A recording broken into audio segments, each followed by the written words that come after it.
चढ़ली जवनिया में डहा तारू गोरे को बोला न कोइल का चाह तारू गोरे को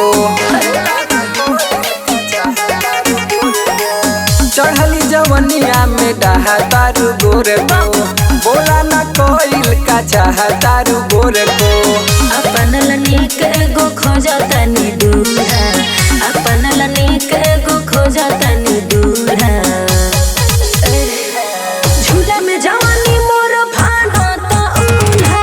झूला में जवानी मोर फानता उल्हा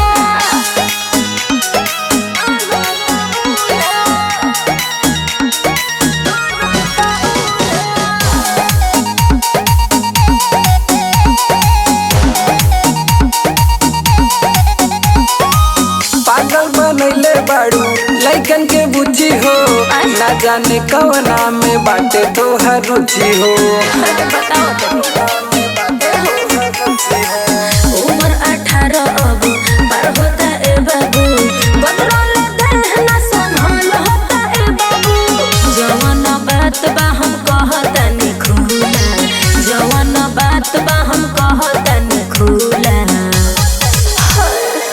झूला में जवानी मोर फानता उल्हा झूला में जवानी मोर फानता उल्हा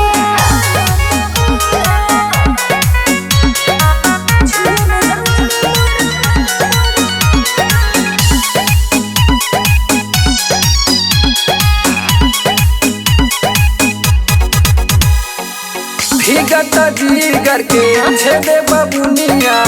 हमरे नु दिलवा के बन जे तुरनिया